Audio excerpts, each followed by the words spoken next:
Hello students, welcome to this video. और इस video में हम ट्रिग्नोमेट्री में और भी कुछ क्वेश्चंस बनाने जा रहे हैं। ट्रिग्नोमेट्रिक रेशियोज जैसा कि हमने पिछले वीडियो में पढ़ा था, ट्रिग्नोमेट्रिक रेशियोज पे हम आज बहुत सारे क्वेश्चंस सॉल्व करेंगे।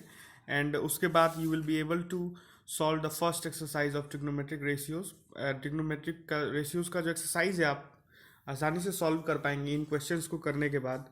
पहले कुछ रिवाइज कर लेते हैं हम लोग कि लास्ट वीडियो में हमने क्या क्या पढ़ा था। कुछ फॉर्मूलाज को हम रिवाइज कर लेते हैं। आपको पता है कि लास्ट वीडियो में हमने sine theta, cos theta, tan theta और उसके जो रेसिप्रोकल्स थे कॉसेक, सेक एंड कॉट, इन सारे के फॉर्मूला पढ़े थे। अभी जो हम रिवाइज करने जा रहे हैं एक और इम्पोर्टेंट चीज़ जो आप देख सकते हैं यहाँ पे, ये sine square theta plus cos square theta equal to 1, ये एक फॉर्मूला हमने पढ़ा था लास्ट वीडियो में। तो ये फॉर्मूला आपको याद रहना चाहिए। मैं यहाँ लिख लिख के इसलिए बता रहा हूँ ताकि आपको ज़्यादा वो हिट करे। नेक्स्ट जो फॉर्मूला हमने पढ़ा था वो पढ़ा था 1 plus 10 square theta equal to sec square theta. तो ये फॉर्मूला भी आपको याद रहना चाहिए। और उसके बाद हमने फॉर्मूला जो पढ़ा था वो 1 plus cot square theta equal to cosec square theta. और ये फॉर्मूलाज बहुत ज़्यादा ट्रिग्नोमेट्रिक आइडेंटिटीज़ में यूज़ होने वाले हैं। जो नेक्स्ट चैप्टर हम ट्रिग्नोमेट्री का पढ़ने वाले हैं, जो नेक्स्ट पार्ट पढ़ने वाले हैं, ये फॉर्मूला आपको एकदम याद होने चाहिए एट योर टिप्स। और एक और जो इम्पोर्टेंट रिजल्ट है टेन थीटा, ये शायद मैंने पिछले वीडियो में नहीं बताया था। टेन थीटा इंटू सॉरी, ये मैंने थोड़ा अलग लिख दिया, tan theta into cot theta equal to 1। तो ये tan theta into cot theta equal to 1, ये एक रिजल्ट है जो हमने शायद पिछले वीडियो में नहीं पढ़ा था, मे बी, बट आप इसको देख लेना। टेन थीटा कॉट थीटा 1 के इक्वल होता है। अब ये कैसे होता है, क्योंकि हम जानते हैं tan theta equal to formula होता है perpendicular by base, and cot theta is what, reciprocal of tan theta, that would be base by perpendicular. और जब इसको हम सॉल्व करेंगे तो ये that would be come out to be 1। So tan theta into cot theta ये always 1 आता है। तो ये कुछ इंपॉर्टेंट रिजल्ट थे हमने जो प्रीवियस वीडियो में पढ़ा था उनसे। और साइन थीटा, कॉस थीटा, जितने भी 6 ट्रिग्नोमेट्रिक आइडेंटिटी रेशियोज हैं, आपको उनके फॉर्मूला, पूरे फॉर्मूला आपको याद रहना चाहिए, तभी आप ये एक्सरसाइज को अच्छे से बना पाएंगे। हम क्वेश्चंस की ओर बढ़ते हैं। जो फर्स्ट क्वेश्चन है आप देख रहे हैं, एक सॉल्व्ड एग्जाम्पल क्वेश्चन है, क्वेश्चन नंबर 8। इस क्वेश्चन को आप ध्यान से देखो। इसमें क्वेश्चन में दिया हुआ है if tan theta equal to, if 3 tan theta equal to 4 evaluate. और ये आपके सामने कुछ है ऐसा, देखो। तो इसको इवेल्युएट करने के लिए क्या करेंगे हम, बताओ। देखो 3 टेन थीटा हमारे पास दिया हुआ है, यहाँ पे मैं लिख देता हूँ 3 tan theta equal to 4। Okay, यहाँ से हम टेन थीटा का वैल्यू फाइंड कर सकते हैं क्या? हाँ, आसानी से कर सकते हैं। टेन थीटा क्या हो जाएगा बताओ, 4 था और ये 3 इधर था, तो 3 को इधर से हटा के हमने क्या क्या करा बताओ, 3 को हमने इधर से हटा के यहाँ पे ला दिया 4/3। तो टेन थीटा का वैल्यू अपने पास आ गया 4/3। अब ये वैल्यू कहीं ना कहीं यूज होने वाला है, ये इस वाले आप देख रहे हो जो ये पूरा टर्म दिया हुआ है हमारे पास, इसमें यूज होने वाला है ये वैल्यू। तो इसको यूज कैसे करेंगे, तो आप देखो न्यूमरेटर और डिनोमिनेटर को ध्यान से देखो। तो हम सबसे पहले बात करते हैं न्यूमरेटर की। चलो ये न्यूमरेटर ले लो, हमने लिख दिया 3 sine theta plus 2 cos theta. Okay, अब ये 3 sine theta plus 2 cos theta, आप इस न्यूमरेटर को ध्यान से देखो।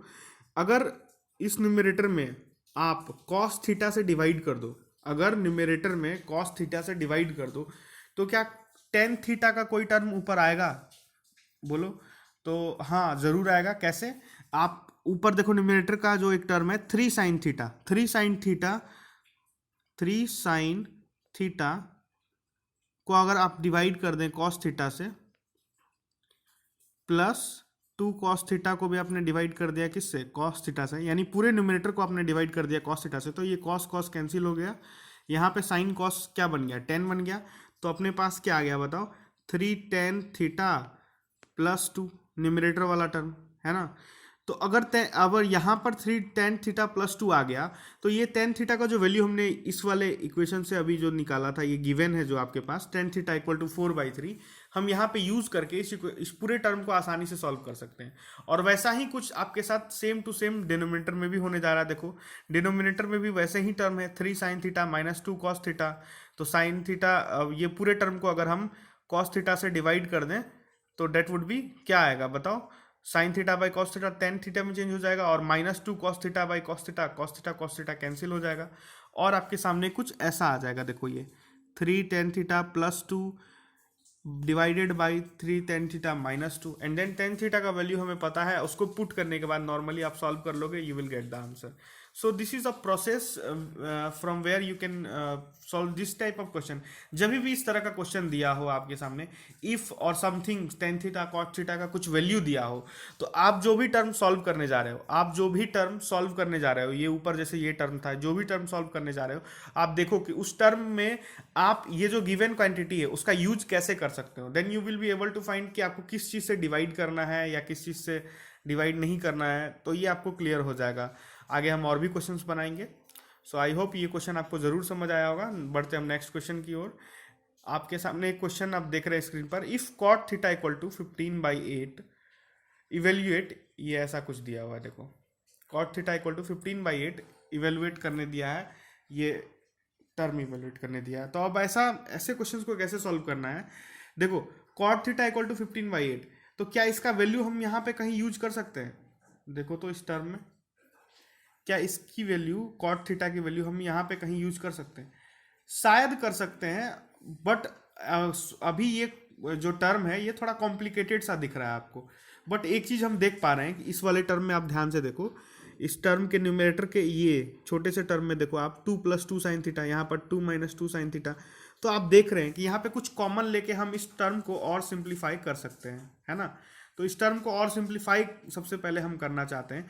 तो हमने इस टर्म को सिंप्लीफाई किया कैसे, देखो इस पूरे टर्म को कैसे सिंप्लीफाई किया हमने। यहाँ पर आप देखो 2 कॉमन ले लिया, इस वाले टर्म से 2 कॉमन ले लिया, देखो इस वाले टर्म से 2 कॉमन ले लिया, एंड 1 + sin थीटा बच गया, और इस वाले टर्म से भी 2 कॉमन ले लिया, यहाँ पे क्या बच गया 2 1 - cos थीटा, और ये 2 को हमने यहाँ लिख दिया, ठीक है, यहाँ वाला 2 को यहाँ लिख दिया हमने। उसके बाद ये 2 2 हो गया कैंसिल, ऊपर वाले 2, ठीक है। अब हमारे सामने न्यूमरेटर में जो टर्म है 1 + sin theta into 1 - sin theta, और डिनोमिनेटर में जो टर्म है 1 + cos theta into 1 - cos theta. तो अब एक चीज बताओ, ये कहीं ना कहीं एक फॉर्मूला पे आ गए हैं, a + b into a - b और a + b into a - b, दोनों के लिए अगर आप फॉर्मूला लगाओगे a + b into a - b क्या होता है, a² - b²। तो you will get what 1² - sin² theta and 1² - cos² theta. अब 1 का स्क्वायर तो 1 ही होता है, इसीलिए 1 के ऊपर स्क्वायर हमने नहीं रखा हुआ है। और 1 - sin² थीटा वो क्या होता है, वो इक्वल होता है cos² थीटा के, एंड 1 - cos² थीटा किसके इक्वल होता है, sin² थीटा के।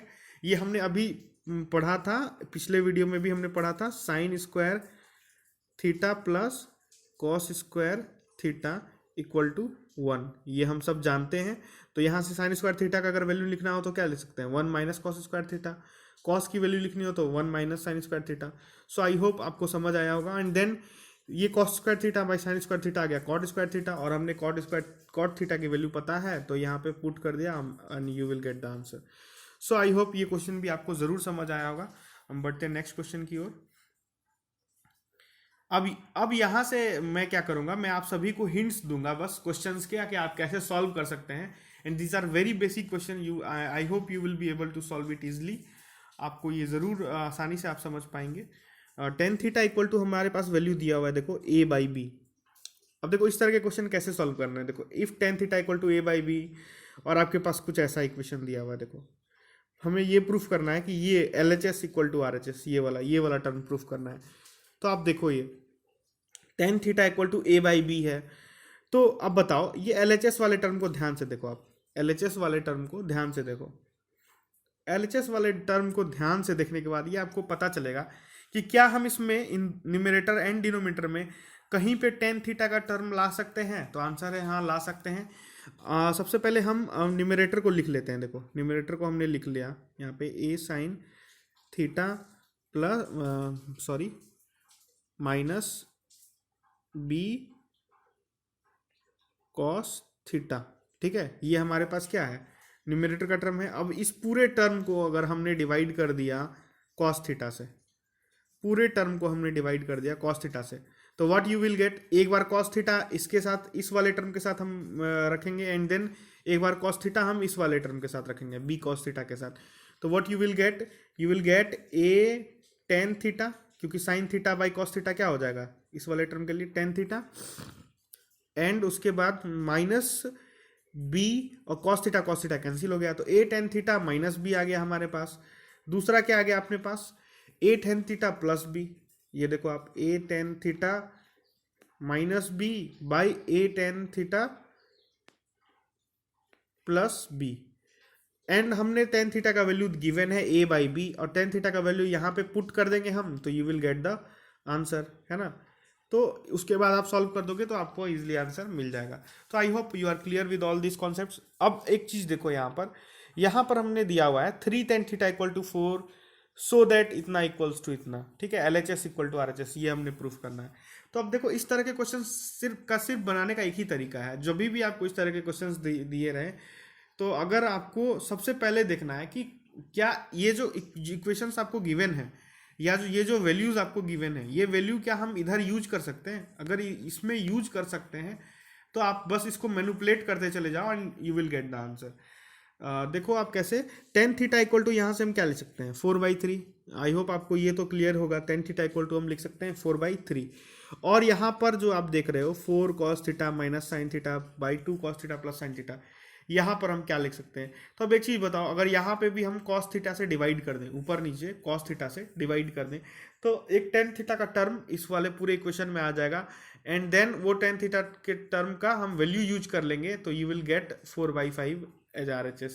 सो आई होप आपको इस तरह के क्वेश्चन सॉल्व करने आ गए। मैं बस अब हिंट दे रहा हूँ आपको सॉल्व करने के लिए, so that you can make a proper answer of this, ठीक है। तो आप अब हम लोग आगे बढ़ते हैं नेक्स्ट क्वेश्चन की ओर। अब ये क्वेश्चन देखो आपके सामने, in the figure triangle PQR, ये देखो ये एक ट्रेंगल है आपके पास PQR, वेयर P, जहाँ पे P जो है 90 डिग्री का एंगल, Q जो है 90 डिग्री का एंगल बना रहा है, आप यहाँ पे देख सकते हैं Q जो है 90 डिग्री का एंगल बना रहा है, R जो एंगल बना रहा है वो 5 डिग्री का बना रहा है। देखो इस वाले साइन को बोलते हैं फाई, क्या बोलते हैं, देखो ये इस वाले साइन को बोलते हैं फाई एंगल बना रहा है आर एंगल पे, ठीक है, 5 डिग्री का एंगल बना रहा है। सो उसके बाद हमने सॉल्व क्या करना है, हमें सॉल्व करना है find root under x plus 1 into cot phi equal to.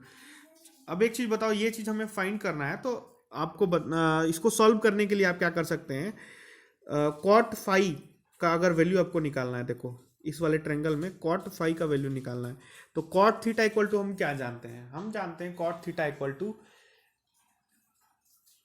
Tan theta equal to हम जानते हैं परपेंडिकुलर बाय बेस, तो कॉट थीटा इक्वल टू क्या होगा, बेस बाय परपेंडिकुलर। तो इस वाले एंगल के लिए बेस क्या है बताओ, परपेंडिकुलर क्या है इस वाले एंगल के लिए, फाई वाले एंगल के लिए परपेंडिकुलर है PQ। हमने बताया था कि एंगल के सामने वाला जो साइड होता है वो ऑलवेज परपेंडिकुलर हम लेते हैं, तो ये PQ क्या है परपेंडिकुलर, और ये क्या है RQ क्या है बेस। तो आप आई होप आपको समझ आ रहा होगा कि ये मैं क्या बोल रहा हूँ। कॉट थीटा को अब हम यूज कर सकते हैं यहाँ पे, cot phi equal to base by perpendicular, तो बेस क्या है यहाँ पे x है, तो x हमने लिख दिया बेस, और परपेंडिकुलर क्या लिख सकते हैं हम बताओ, परपेंडिकुलर PQ, तो PQ को क्या फाइंड कर सकते हैं, हमने एक साइड पता है x, दूसरा साइड पता है x प्लस 2, तो PQ को जब हम फाइंड करेंगे तो that would be come out to be 2√1 + x, ठीक है, ये आ जाएगा। ये मैं अच्छे से लिख देता हूँ।